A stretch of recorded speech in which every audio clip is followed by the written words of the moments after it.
Welcome to the Smart Connector podcast, which helps entrepreneurs generate more impact, wealth, and success, attract others for all the right reasons, and become a smart connector, the architect of your amazing business and life.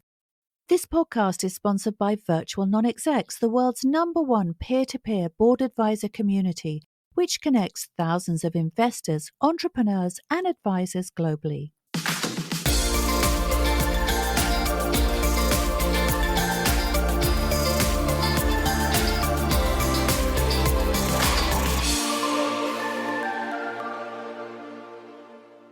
Welcome, everybody. This is the Smart Connector podcast. It's great to have you here. What I'd like to do is talk about what we're going to be discussing. So we're really going to be delving into the power of networks. And this is something that Andrew is really passionate about, and he's built an offer around, and he'll be talking a bit more about that later. But really, we're just going to go into this. Why does everybody need a network? And what is a network? What does it look like? Where do you extract the value from your network? And what's the point of doing that? I think that's pretty much what we're going to be talking about, isn't it, Andrew? Yeah, sounds good to me. Okay. Yeah. So before we get into it, Andrew, tell us a bit about you and what you do for people who don't know you already. Okay. Thank you. And thank you for inviting me onto the podcast. And it's great to be here. So I get asked this question quite a lot at networking meetings. It's quite a common question. What do you do? So I say I do 3 things, and it's all about pie. I'm involved in property, so a property investor. I'm also involved in alternative investments and in entrepreneurship. And the entrepreneurship is really where the kind of networking side of things kick in. So I then usually follow that up with, would you like a piece of the pie? And what would you like to discuss? So that's kind of in a nutshell what I do. I've been an entrepreneur since the age of 18, actually since a kid. My parents are entrepreneurs. Some of my grandparents were entrepreneurs. So I kind of grew up in that entrepreneurial space. Didn't really have much choice but that's all I knew. I have worked in corporate. I have worked for bosses. I tend to say to people that I don't work for them very well, but I work with them very well. So yeah, I'm destined to stay my own boss now. I think at not quite 50, I've made that decision that I don't ever really want to have a day job again because I love what I do. Yeah. So Andrew, why do you think as an entrepreneur, networks are important? I would say that your network is actually the bedrock of your business. Lots of people talk about business foundations, but foundations have to be built on something solid as well. And that's the bedrock, if you're lucky enough to have bedrock. I have run multiple businesses since I was 18. I'm now 47 at the time of this recording. And every single business that I have started has started with the networking, even prior to me actually formulating either the company or starting up whatever I was running. Because I needed to get out and find out if there was a need. I needed to find out who could help me. Because one of the big things that people do when they look at going into their own job or into entrepreneurship is they look at all the fun stuff. So property investing, right? Sounds great. I can become a property millionaire. Yeah. Fantastic. I can become an entrepreneur and I can be like someone like Grant Cardone and have jets and fast cars and XYZ. That's all the really cool stuff. But no one really tells you how long it takes you to get there and how the hell they did it. And none of them that I've met so far in my life have done it all on their own. Every single person has had help somewhere along the line, whether that's friends, family, coaches, mentors, but it all stems from your network. Oh, absolutely. 100%. I mean, I obviously feel very powerfully about this as well, which is why I call my business, my podcast and my group the Smart Connector, because, connecting with people smartly, which fundamentally is what it's all about.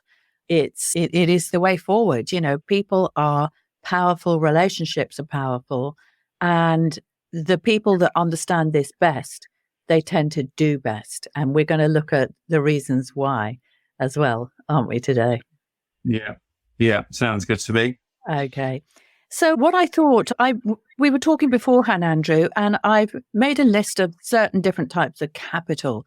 And I thought maybe we could look at those and really go into your experience, my experience of what this actually means. Is that okay?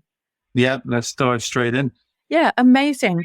Well, I mean, most people network because they want financial capital. That's a very common reason to network. So maybe they're trying to find investors, maybe they're trying to find clients, but basically they want money to land in their bank accounts.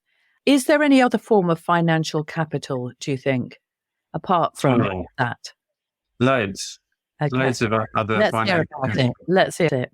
So they tend to be, I think a lot of people make that mistake initially where everyone needs money. You need to put a roof over your head, provide for your family if you've got family, put meals on the table, fuel in your car, etc. So yes, everyone needs finances. And it's something that I talk with people about very early on. And just say some park it, everyone needs it.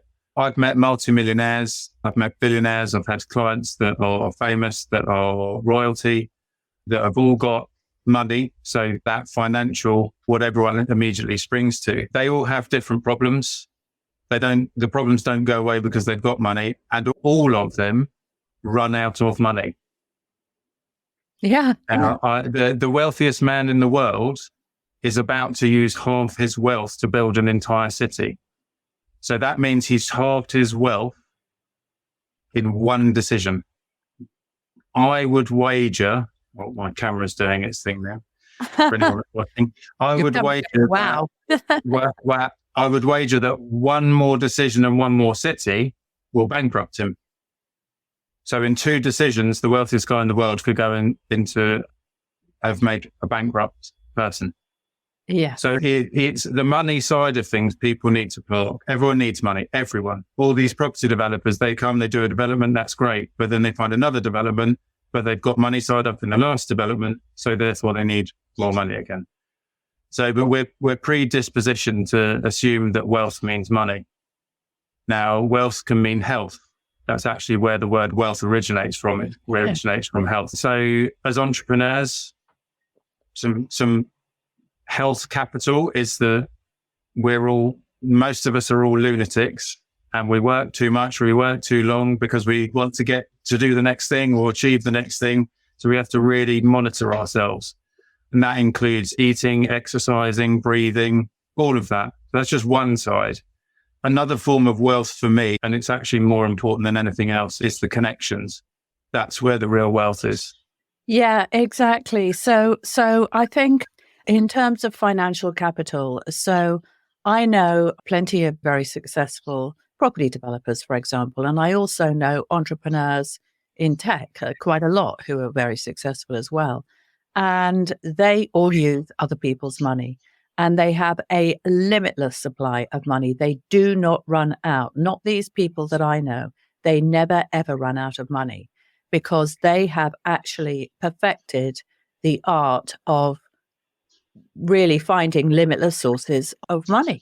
That's it. From different people. They don't rely on one source of capital or one relationship. They literally never, ever run out because they know that there are always things that money needs to be spent on. And if they need more, if they don't have enough, then that is going to stop their business in its tracks. So the most successful people, they have basically unlocked the tap to that financial capital. So I just wanted to mention that before we kind of move in and we talk about the other forms of capital as well, because they're all important, aren't they? And of course, your network you were just talking about health. And I think a very important part of health is also mental health, right?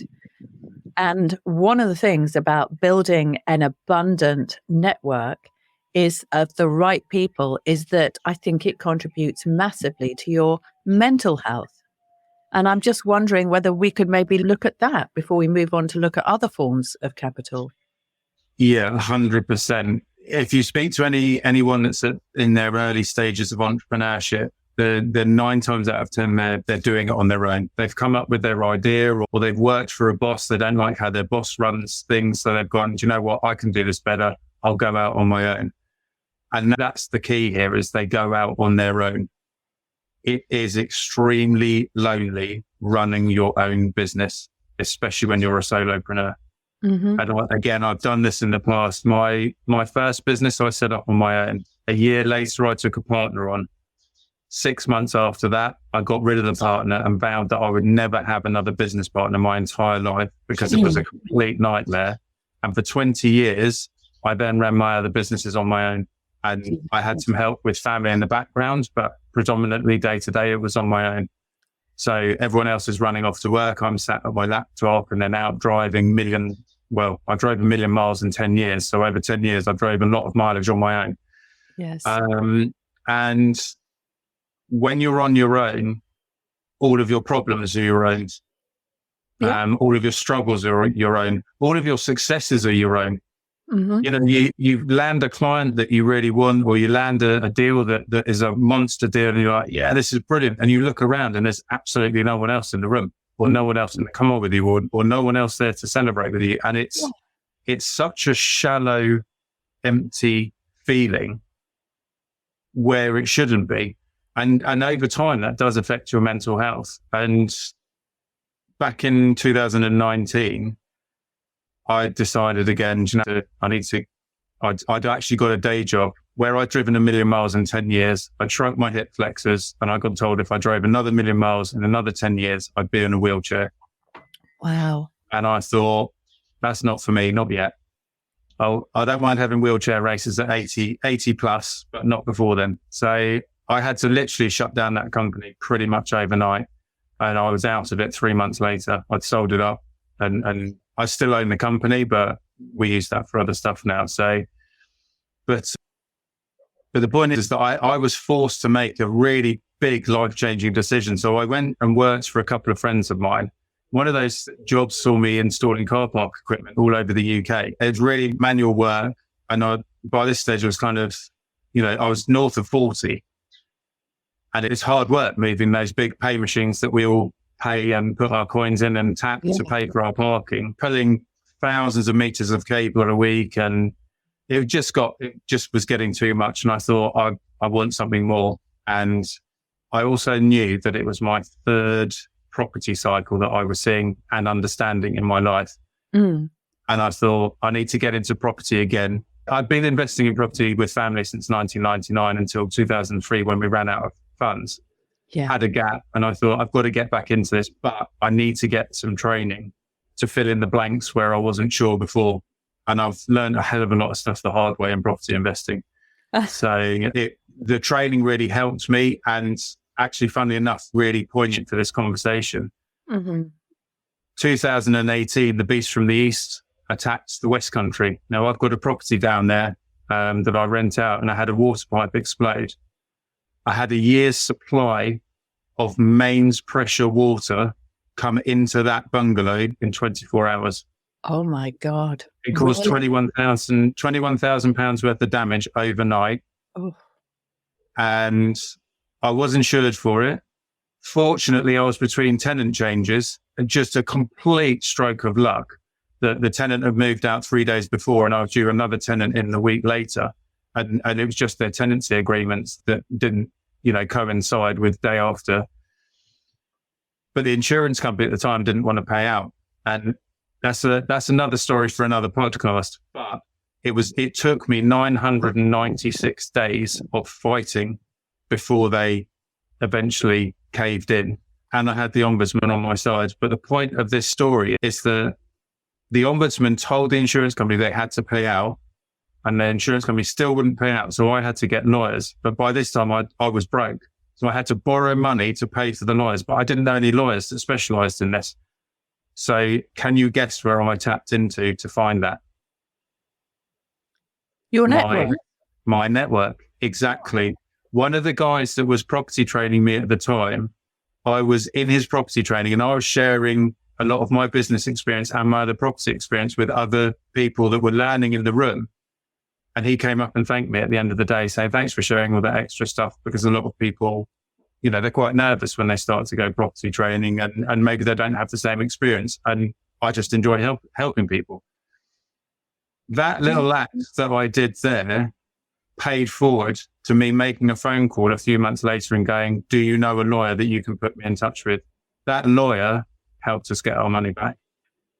Well, that's it. That is absolutely it. And when you build your networks consistently, you always know people who know stuff.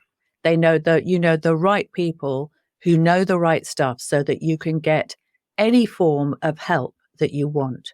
And I think that is the most important point, is any form of help. If you want money, you know people that you can get money from, or people who are going to help you get money. If you need, I love to talk about social capital, because particularly when I had children, I really built my networks with the right people and parents, let's just say. So my children were never short of friends. They always had places that they got invited on holidays, days out. They had an absolutely fantastic childhood because I had built those networks, and they didn't really understand that. But of course, it was great for me because the holidays would come around, and it's like, obviously, I would reciprocate as well, so we would often have children on holiday with us that weren't our own children, but sometimes you have to do it that way. So I think that kind of social capital is also very important, particularly when you have people, dogs, any form of kind of, person that you care for. Build a network around that. Build a network, obviously, professionally, so that you've got people who you can reach out to who understand entrepreneurship. They understand what you're going through. They have, maybe they're on a similar journey. You can share your experience with them without necessarily feeling at risk that everything you tell them is going to be told to everybody else, which is what you get when you have the wrong network, right? So we need to be able to have those confidential discussions with the right people so that we just don't feel alone, so that we feel we're with others on the journey, because we're kind of pack animals in a way, aren't we? We're a social species, and that's what we need. Yeah. I think a lot of entrepreneurs, they're challenging themselves and they want to achieve. I certainly know that's for me, that's important. But I also like sharing my experiences with others as well. Yeah. So there's some work that I do on my own that I just quietly get on with, and that's fine. But there's a time and a place, and I'm fortunate enough that I have, I've got business partners in property. So it lightens the load between all three of us, and we all bring different things to the table, all look at problems in a different way, but we haven't hit a problem yet that we couldn't solve. So that collaboration there, and that, again, I met them at a networking event. Yeah. Well, it's handy. They live down the road, but I met, all of my business partners I've met at networking events. Yeah, exactly. And I think the other thing that is really exciting is just that thing of, as you said, being able to share successes and also being able to share our challenges without fear of judgment. Because I think what happens with a lot of entrepreneurs, certainly that is the case in my family, and I'm not talking about my children, but, because my family are not entrepreneurs, they think that I'm very strange for doing what I do. And so if ever I run into any problem, which of course I do as well from time to time, because I'm only human, and I share it with them, they panic, they start giving me advice, which is mostly like, do you think you ought to get a job now and, go back to work? And this isn't really working for you, is it, Jane? And it's like, for God's sake, shut up. This is just one of the numerous kind of ups and downs. So I've learned over time that we have to have people who understand us on that journey, because if we feel less alone, then we just feel better about ourselves. And when we feel better about ourselves, we're going to deliver at our best in terms of our performance. When we feel as though actually nobody really cares except us, that's a very unhealthy state of mind. And so, yeah, we've got to have a peer network, haven't we? A really good, strong, solid peer network who are not looking to steal from us, steal our ideas or our money or, anything else. We're looking for people who, they want to be our cheerleaders. And I think that's one of the benefits I know personally of my Ideal Client Success Mastermind, which obviously you're a member of, is actually having those people, a bunch of experts, and they all have an expertise in different areas that actually, they come together and support one another as well, which I think is really nice. So, those complementary skill sets, that's important. People who they have what you need, and whether it's an emotional need, a practical need, or, maybe they've got some money. That's basically it. Or they're able to help you in some aspects of your life. Yeah. So important. It really is. Yeah. Okay. Yeah. I was wondering, Andrew, whether you think about this favorite concept of the author Stephen Covey, the emotional bank account, whether you know about that or whether I'll just mention that as well. No, I'm intrigued now. Oh, yeah. I haven't heard of that before. Yeah. So the emotional bank account, that was, one of my favorite books is 7 Habits of Highly Effective People by the famous leader and author Stephen Covey, who's sadly no longer with us. And he talked about the concept. I think it was him, or it might have been Daniel Goleman who wrote Emotional Intelligence. So I'm not sure, but I have a feeling that phrase might have come up in both of their books. But basically, the idea of the emotional bank account is that you basically make deposits and withdrawals, just like you would in a financial bank account. So I always like to make sure that my emotional bank account is quite wealthy in terms of making deposits. And of course, when the need arises, that means you can make a withdrawal. And that is the way that it works. So the more you're putting into your emotional bank account, essentially, the more value you're bringing to others, the more you can draw on that value when the time comes. And I often talk to my children about this. I say to them, look, I've made, it's like, oh, what? I've made a deposit in your emotional bank account, and that's going to come back to me as a favor later. But I think, obviously, having spent a long portion of my career developing business, it is just the first thing that you are taught. And it's the first thing you have to learn. What is it about this person that they really value and that I can bring to them? And when you start bringing that to them, that is the fastest way to get into their inner circle and for them to see you as somebody who they want to have around. So I just love that kind of phrase. And of course, you can put a lot of money into the emotional bank account and it doesn't come back in some instances. And that is when okay, these people are not my people. Yeah, absolutely. And it's building your network, it takes time, and there will be people that come and go. It's like friendships. You know, how many people are you friends with that you went to nursery with? Now, some people, that's their entire friends network. They've grown up together, they've gone to school together, they've all gone to uni together, they've got married at the same time, they've had kids at the same time. That's their little circle. And that's great for them, and that works. Other people, for me personally, I couldn't even tell you half the people's names that I went to nursery with. So I don't keep in touch with any of them, but that's because my life took a slightly different route, or I chose to take a different route.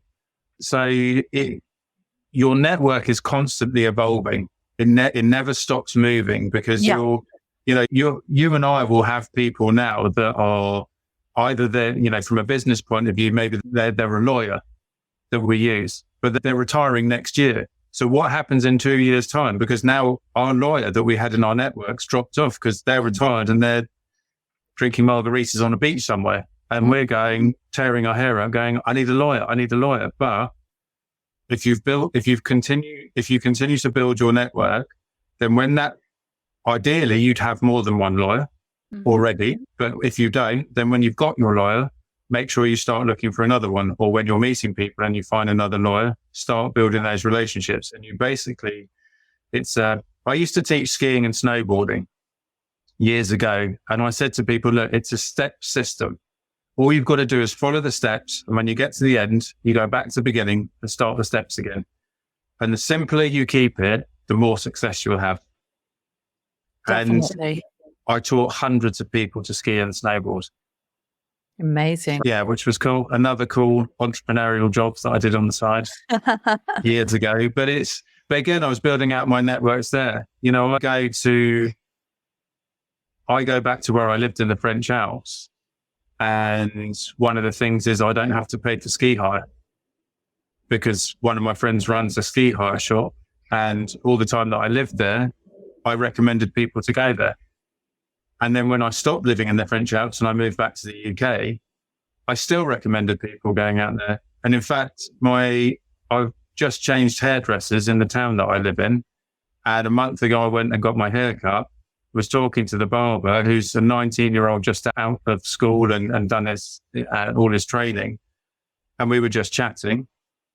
And he said, I'm going skiing. I was like, all right. I hadn't told him anything about my skiing background. I said, whereabouts are you going? He said, it's this tiny little place in the French Alps called Morzine. I said, yeah, I know it very well. I used to live there for 3 years. And I did back-to-back ski seasons out there. And I've actually been going there since I was 16 years old. So, in fact, 31 years this year. Wow. So I said, well, nearer the time when you go, I'll give you the contact details of the guys for the ski hire, my friends that got a bar, my friends that run restaurants, and you just tell them that I sent you through and they'll look after you. Well, that's because it. I'm sending them business. And when I turn up there with my family, because my godson lives in Geneva and my best friend and his family live in Geneva now. Yeah. So when we go out there, we'll all go up to the resort. I won't have to pay for ski hire. Yeah. And it's just how that's another little tiny aspect of networks. Well, it really is. And I think that's an important point because, I was in Morocco at the end of last year and Max, who is also one of my clients, he used to live out in Morocco and he said, go to this hotel. It was a very expensive hotel. He said, I know the owners. They invited us there for the day. We got, use of all of the amazing kind of pool and facilities. They treated us to lunch. We had an absolutely fantastic time. And why did that happen? Because I've created value for Max and he wanted to create some value for me. And so actually you can tell the power of somebody else's network because it really is. These wonderful kind of abundant things are out there in the world. And when you build your network in the right way, they just drop into your lap. They really do. You can go to, in London, for example, I've lost count of the number of private members clubs that I've been to, that I've been invited to, or the number of amazing dinners that I've had in London. And why? Well, let's just say that I create value for those people, so they create value for me. And, it is just, life is a playground and a pleasure where everything is on offer and it can come to you just through others and just being very smart about the way you go about this, right? Yeah. And what quite often happens is that there's a lot of access to a lot of things in your network that are right in front of you. That you don't even notice. That you don't know. Lots of people, where I've talked with people before about this and they're asking some advice on some networking or some networking tips or tricks or whatever. If I'm where I go around and I speak at other networking events and share what I do or one of the things that I do, they come up and they ask me about X, Y, Z. And I say to them, well, what do you do? And they tell me, and what does your other half do? Or what does your family do? And the amount of times I've spoken to like an estate agent who's they said, I've actually bought one of these properties myself, but I'm having a nightmare finding builders. And I'm like, but your cousin's at this networking event. Yeah. Isn't he a builder? Oh yeah, I didn't think about having a chat with him. I've literally had that conversation. I said, you guys know each other, you're flipping related. Go and talk to each other and have a conversation. But sometimes it takes someone else that's outside of the situation to look back in and go, actually, I can see where you guys could connect. And that for me is one of the really rewarding parts of networking, is also helping others connect with each other. Yes. So, I mean, let's look at some of the ways people get it wrong, because I know that I've got a few things on my list, Andrew, and I'm sure that you have as well. So, what would you say is the number one thing that people get wrong?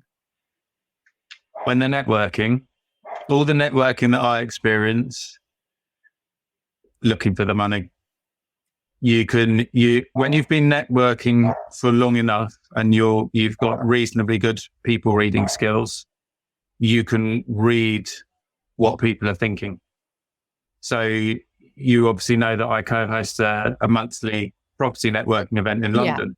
Yeah. And because it's a hybrid event where I run the Zoom side, I actually position myself at the back of the room. Now that gives me a really great, there are two places to be at a networking event: up at the front where you're presenting to everyone and you can see everyone, or at the back looking across everyone where you can see everyone. So I'm sat at the back and I've seen people walking in, and I've seen, even by the way that they're walking, that they are just coming to that event to find the money. They're not coming to make meaningful connections or to expand their network or to offer their services to someone that might genuinely need it. They're the kind of equivalent to social media when you get that friend's request, and at exactly the same time you get an instant message saying, I can help you solve all of your podcast nightmares, Jane. And you've never met this person before in your life. And you think, well, do you even know that I've got podcast nightmares? How can you say this? So they're those kind of people. So Yeah, I think that's really important. It's really like making the ask too early. And, particularly when it comes to money, I mean, money is an emotional topic. People who I've met, obviously, I've done a little bit of property networking myself.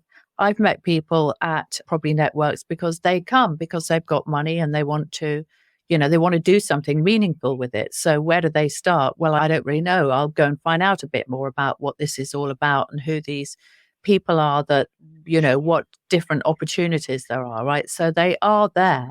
But, it is just the most horrible thing in the world if you're approached by somebody who says, I can give you 10% return on your funds, and it's like, just who the hell are you?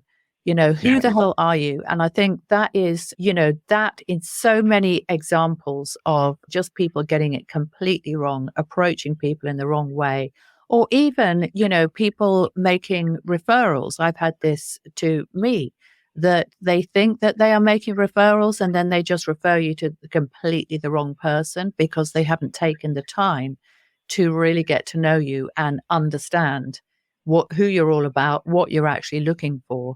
And really, you do have to invest time. And I think what it is, those people, they want the shortcut. They believe there is a shortcut. They believe that there's a quick and easy way. And what they're ignoring is that actually the so-called quick and easy way is the way to turn off quality people and make them just want to go running in the opposite direction forever, every time they see your face. Yeah, absolutely. And like you said, I mean, that classic example, I've actually had that to me as well, going, I can make 10%, I can give you a 10% return on your money. And in my head, quietly, I'm thinking, how do you know I want a return on my money? How do you know I've got any money? How do you know it just baffles me. It completely baffles me. I like cars. I don't hide this fact. I've had a passion for cars and motorsport. I used to build cars. I used to work on race cars as well in another former entrepreneurial role. And I've been into dealerships where people just completely ignore you. And I'm thinking, well, I'm walking in here and you don't know if I want to buy a car. I've been into another dealership where I phoned ahead to say I wanted to buy a car. I'd like to have a test drive. They said, yes. When can you come down? And I said, half an hour, because that's how far I live away. Can you do it? Yeah, absolutely. I'm thinking, brilliant. It's as long as the car drives all right, I'm buying it today. I walked in there. The salesman spent the next 10 minutes trying to sell me a brand new model, which is not what I wanted at all. Wrong car, wrong type of vehicle for the tool that I needed it to do. It was out of my budget as well at the time. Basically everything was wrong for me because I know what I'm after. Yeah. He chased me out of the showroom because I said, I'm not even test driving the car that I was going to come and buy here now. And he chased me out. He was still trying to sell me the brand new car. And I said, do you know what? Actually, let's go back inside. So as we went back inside, I let him go first. And I got to the receptionist and I said to the receptionist, here's my business card, which had managing director on at the time. I said, I'd like to speak to the managing director of the branch. He came down and I told him what had just happened. And I said, for that exact reason, I'm not buying anything from you, but I want you to be aware of this, of how your salesperson is behaving, because they're either doing it just to make a sale and they don't care, or they've been so badly trained that you need to be aware of it. I was so hacked off, and not because I wasn't buying the nice shiny car that I wanted, but because I'd have my time wasted. Well, and again, different people value different things. Yeah, but most people really do value their time. And I think it's very important to be respectful of people's time. And I think when you make a big ask of somebody that involves their time, that better be worth their while, to be honest. And I think a lot of it is about having consideration for other people. And actually, obviously some people are maybe naturally better than that. Maybe they were brought up differently. Maybe they had it modeled to them. I think when I look at people and I think that was just, that is a bit dumb, that approach. You are never going to establish goodwill by behaving like that. I often think, probably nobody's ever taught them. Nobody's ever told them. Maybe they didn't grow up in a family where actually networks and relationships were considered to be of value, because a lot of people don't. And a lot of people, I noticed this as well, because, I never had much of a family to speak of, let's just say. My family are just my children. That's me. So I was kind of out there in the world, kind of building relationships with strangers from a very early age, because, it just is the way that it was for me. So, but a lot of people are, on the other hand, or at the opposite end of the extreme. So they tend to live in very insular families, particularly in certain kind of cultures. So they're taught how to behave in their families, in their kind of family environments. And when you go out of the family environment, people, they don't see you in the same way. The same rules don't apply. And when you go out there and you start making the kind of asks that you might make, for example, of family members, they're not going to be received in the same way. And so I genuinely I don't think people realize that this stuff does not always come easily, and it can be taught and it can be improved, right? Which leads us neatly on to what you're going to talk about next, Andrew, right? Because you've actually put together a very reasonably priced offer to help people really get this stuff right. So do you want to just talk about that briefly? Yeah, I mean, it kind of stems off the back of what we were just talking about, really. So with my parents being entrepreneurial, we traveled as kids with them. They tied in business trips and holidays. So we were very fortunate to be around lots of different people all of the time. And we got to observe as children, my parents networking. And then as we grew older, we started to network with them. And then they were kind enough to kind of share some of those skills, as you do when you're a parent, to your children. And then at some point, the training wheels come off and you get shoved out and you've got to go over the precipice on your own. So for me, a lot of my networking I do naturally. It's like muscle reflex. And it's not to say that I'm amazing at it, because I'm always trying to improve on it or look at different ways to improve my networking. So I don't ever think that you fully master it, because also the landscape moves. I was out networking 25 years ago and the internet didn't exist. Now my networking is very differently geared. Probably I would do 60% online networking and 40% in person. But 20 years ago, I was doing 100, or 25 years ago, it was 100% in person. Yeah. So it's, the landscape changes and we have to be able to adapt with it as well. But what I've noticed going back into, so where I got back into property investing and being around a lot of networks, and then obviously hitting COVID and we were all online and networking online, I was starting to notice a lot of things, and a lot of people that I would speak to, they either didn't know how to network, didn't know what networking was, were struggling with networking, or they were networking like, they were the person that, that person you see everywhere. You go into a Facebook group, their face is there. You go into a meeting, they're there. All of that stuff. But they weren't getting any results from it. Yeah. And so every single person, doesn't matter where you are on the scale, we all struggle with different points, and there's always learning. And the more you network, the finer tuning you have to do. But when you start out, you can actually make a lot of progress very quickly. If you've got the right tools in the toolbox and the right skills that have been taught to you. And I thought, I haven't really seen a lot of other people doing this, so I'm actually going to open it up and do it. But I also want it to be very affordable for people so that they can start getting the results quickly that they want. And also the other thing that for me that I was finding frustrating is I was meeting a lot of incredible people, and some of them, they're shy people. So that was holding them back. Yeah. Right?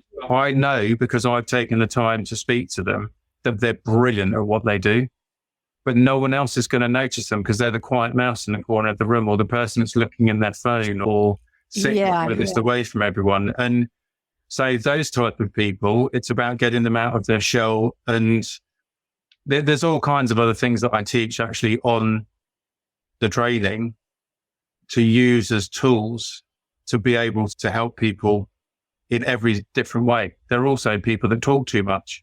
I mean, I'm an extrovert. Throw me in with 1,000 people, I'll start chatting to someone. But also when I first started networking, one of my flaws, I guess, or one of my weaknesses was that I would talk too much, because people say, what are you doing? I'm doing this, I'm doing that, I'm loving it, everything's brilliant, it's awesome, it's cool. And I'd fire so much at them. Or people would say, what are you doing? And I'm doing like 25 things at once. That freaks out people most of the time. Now, for me, I time block everything. So I can do loads of stuff. But now I just go, look, I do this and this. It's a completely different, calm approach to it. But I have to dial me down a bit. Meet their energy. Yeah, definitely. And I think you make an important point, Andrew, about introverts networking, because introverts, they feel happiest in their own company. That's where they draw their energy. Whereas obviously extroverts, we draw energy from being around other people. So I think networking is very challenging for introverts. And I see, there's a bit of myself. I'm more extrovert than introvert, but there is also an introverted side to me that doesn't like being around big crowds. And, I can feel overwhelmed, very overwhelmed when I'm in a big room of people. So I think for those people, actually finding a way to, to manage these situations and get what they need out of it without overwhelm is also important, isn't it? Get the results, but, don't just go away feeling exhausted, because, you're so far outside your comfort zone and so overwhelmed by all this noise and the people and everything like that, that you don't really get the results you want. So yes. So Andrew, you put together a short program, right, to help people network. And what we're going to do when we release this as a podcast, and once you've actually, got the link, we'll put it as a link underneath this. So anybody that would love to know more about how to build wealthy networks for themselves, and by wealthy, I mean that in the broadest sense. So, just people who are fantastic people who can bring wonderful things to you and really enhance your business and life in many different ways. And that is really, Andrew, what, this training is about. So what we're going to do is we'll drop a link to that in the chat or in the show notes if you're listening to this. And, that's it really, isn't it? That's what you're going to help people do, is build that network of their dreams. Yeah, it's what I'm helping people do, right now, today. We're already helping others do it. So, but my mission is to share this far and wide because there are so many good people in the entrepreneurial world that are struggling. One of my struggles, I actually shared this at a networking event. So when I talk, I share obviously a little bit of my life and so on and so forth. And I actually, part of that, I shared my dyslexia, because I got diagnosed with dyslexia when I was 13. And then I subsequently hid it from every single person in the world for 30 years. Wow. Apart from my mum, my dad and my brother, no one else knew.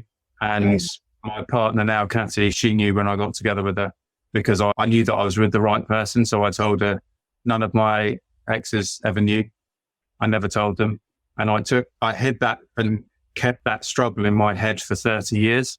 And a few years back, I started to share it because I came in contact with some other dyslexic people, and, I was inspired to go, well, actually, I didn't realize it, but I've been using that as a secret weapon for a load of my success for years. But I said this at this particular networking event about 2 or 3 weeks ago, and had someone come up to me at the end and he said, thank you so much for sharing that.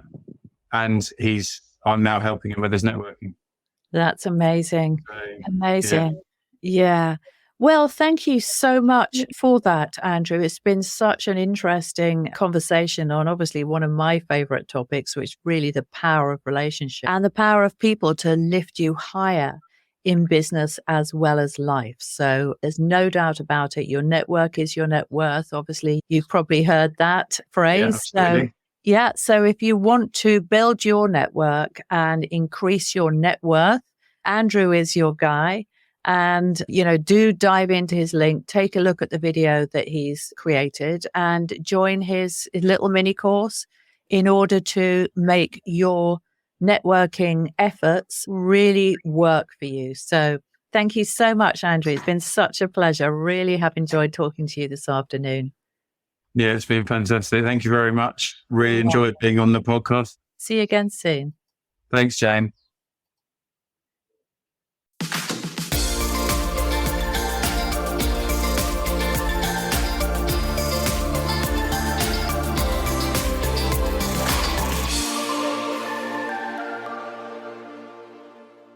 Jane Bayler is the Smart Connector, a London-based, passionate serial entrepreneur, brand marketer and business growth exploder who helps overlooked and undervalued consultants and sector experts generate consistent, scalable revenues through becoming the go-to choice of their dream clients.